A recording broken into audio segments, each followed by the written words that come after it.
Just months ago, iHeartMedia acquired 4 more radio stations in Boston, including iconic news station WBZ-AM.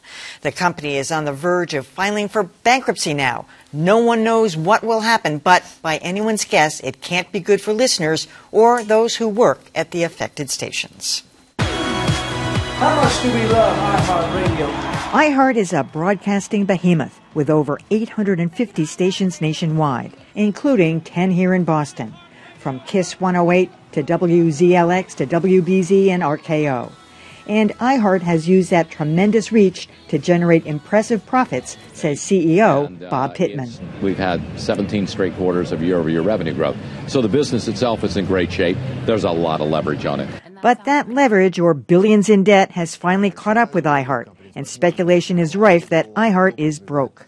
They are rumored to be going into Chapter 11 bankruptcy. At the same time, today they said they got a new term sheet out that they're negotiating with people about. Scott Feibusch is a former WBZ staffer who now writes about the radio industry. In the short term, Feibusch doesn't foresee bankruptcy causing major changes in Boston. You're not going to see any huge wave of layoffs. They're not going to have any reason to make format changes. They're not going to be trying to sell off stations. But long-term, Feibusch says the future is unclear, and he worries in particular about what iHeart will do with All News WBZ. I don't think they really have any internal understanding of the ways in which doing all news radio is different, the huge amount of budget that's required to make it happen. So I worry tremendously about the future of WBZ. The one constant of bankruptcy, it almost always leaves listeners a little poorer.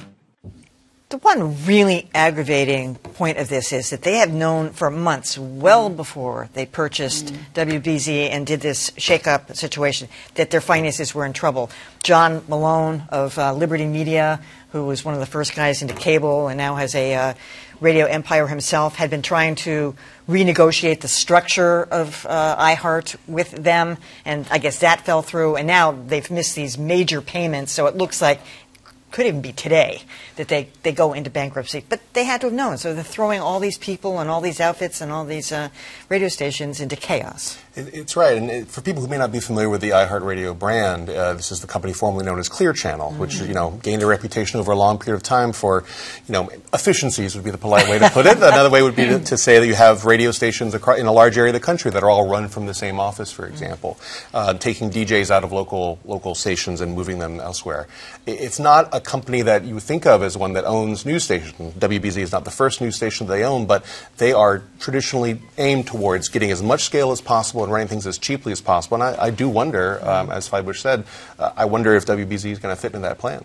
It's interesting to think about the landscape of this and why this is happening, and it's partly because there are sort of two parallel trends that I find interesting. One is the music programming by algorithm. Everyone's listening to Spotify, Pandora. There's less of a need to, it used to be that music stations were curated. Now, even if they're curated by, some bot and their guy in the center of the country, now you're really getting it done by a bot. But then on the other hand, there are podcasts, and people are listening to their talk radio with a huge, a plethora of choices, some of which are really small and kind of low res, and, give them what they want. Well, the points you make, Joanna, are right, but at the same time, public radio is doing just fine. True. The reason commercial radio is falling apart is because of a regulatory environment that has eliminated all localism from the picture. One thing I would point out about this is that Bain Capital, formerly headed by Mitt Romney. Now, Romney had nothing to do with this. I want to make that clear.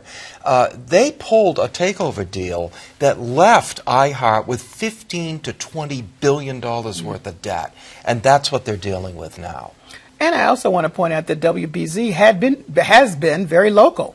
I mean, that's been the appeal for me to listen to it, is to hear from the local people. So it's kind of upsetting to think that would go away. And in fact, when they took over, they sort of hinted about, we don't quite know what's going to happen there. And they took 1030 off the website. You can no longer stream it, but you could hear it on the radio still. So it was little things like, it was weird, because I would go often to try to find the stream online through the computer, and it was like, where is it? It was bizarre. So I was nervous that they were about to do some other things. So I'm hoping that I don't know what happens here. Does somebody, because somebody can't just buy one station. No, well, they could, that but maybe, that's not unlikely yeah, to happen that right. way. That they'll come, there's 10 stations in the market. There's somebody's Yeah. likely to come in and sweep them up. Yeah.